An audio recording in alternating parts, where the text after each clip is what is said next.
A small tech startup builds a mobile game called Fruit Slasher.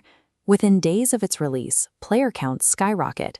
But a few months later, the company is dealing with 3 catastrophic breaches that threaten to destroy the business entirely. This incident response board maps the 3 separate attack vectors. First, a rival company acquires the exact source code of the game and re-releases it under a completely different name. Second, a completely unrelated puzzle game hits the App Store, using the exact same sliced watermelon logo to trick users into downloading it. Third, a disgruntled former employee uses his old login credentials to access the startup servers and delete the game's high score database.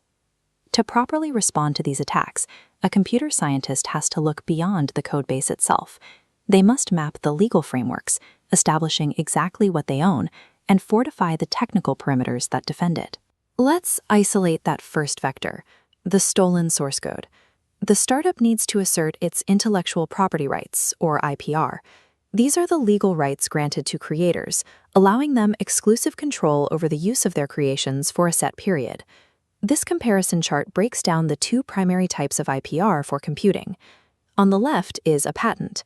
Patents protect novel, non-obvious technical solutions and algorithms, granting the inventor exclusive rights for 20 years from the date of filing. The startup didn't patent the game's logic, so they must rely on the right side of the chart, copyright. Copyright protects original works of authorship fixed in a tangible medium. Crucially, this explicitly includes computer software, protecting it for the life of the author plus 60 to 70 years. Because the startup holds the copyright, the rival's unauthorized use of the codebase is a direct legal violation known as copyright infringement or piracy. Firmly, this is distinct from plagiarism. Plagiarism is presenting someone else's code as your own without citation. It is a severe academic and ethical offense. By reproducing and distributing code commercially without permission, the rival company committed a legal offense that carries penalties far beyond the scope of academic misconduct. Copyright automatically shields the literal expression of a developer's code. It provides a legal remedy for stolen software, even if the underlying logic was never patented. The second threat factor requires a different legal tool. To address the stolen sliced watermelon visual, we define a trademark, a recognizable sign, design, or expression that identifies the products or services of a particular source. The classic rainbow apple logo on a vintage Macintosh serves as a clear industry standard. Its purpose is to protect brand identity and prevent consumer confusion about the origin of the hardware. The third-party puzzle game didn't touch the Fruit Slasher source code. They hijacked its visual identity, using a mark without authorization in a way that is likely to confuse customers about the origin of the game is trademark infringement. Copyright secures the literal code. Trademark secures consumer trust and the developer's market reputation. The third attack, the database wipe, moves us away from legal ownership and into unauthorized technical actions. This falls under cybercrime, defined broadly as any criminal activity that involves a computer, networked device, or network, either as the target or the tool. Specifically, this is an act of hacking. In a criminal context, hacking is the unauthorized access to or control over computer network security systems. The former employee used perfectly valid credentials, but because he was no longer employed, his authorization to access the server had been revoked. Technical entry capability is not the same as legal authorization. Accessing a server without an active, legitimate right to do so transforms a user into a cyber threat. A successful application becomes a target for a much wider matrix of cybercrimes originating from outside the company.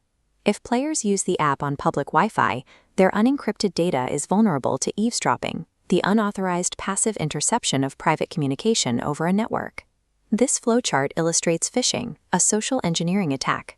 Fraudulent emails appearing to come from a reputable source divert victims to a fake, look-alike website to trick them into revealing sensitive information, like passwords or OTPs. If malicious software infects the system directly, it can execute ransomware. This encrypts the user's files and locks the entire system until a cryptocurrency ransom is paid for the decryption key. Threat actors also exploit user behavior. Cyber trolls deliberately post inflammatory comments to provoke emotional responses in forums, while cyberbullying involves sending intimidating or harassing messages directly to individuals.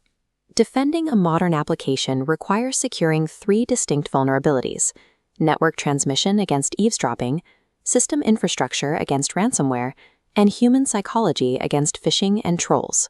Let's return to the stolen source code. The rival company committed piracy because the software was closed. But what if the startup actually wanted other developers to study, change, and distribute their work legally? Most commercial applications are proprietary software. The source code is kept secret, and users buy a license to use it, but cannot modify or distribute it. The alternative is open source software, or OSS, where the source code is made freely available to the public. This spectrum graph plots how open source software relies on licenses to dictate terms of use. In the middle is the GPL, or General Public License. It is a copyleft model, guaranteeing users the freedom to modify the software with one strict condition. Any modified version distributed must also be released under the GPL. Further to the right is the Apache license. It is permissive, allowing users to modify the software and distribute new versions without requiring those new versions to be open source. For non-software assets like text, images, or videos, creators use Creative Commons licenses to easily grant copyright permissions while specifying conditions like attribution or non-commercial use. Licensing acts as the control valve. It defines the exact legal perimeter governing how code interacts with the broader developer community. Looking at the completed incident board, the Fruit Slasher postmortem yields 3 distinct pillars of digital defense. First, you define what you legally own through intellectual property rights, distinguishing between patents, copyrights, and trademarks.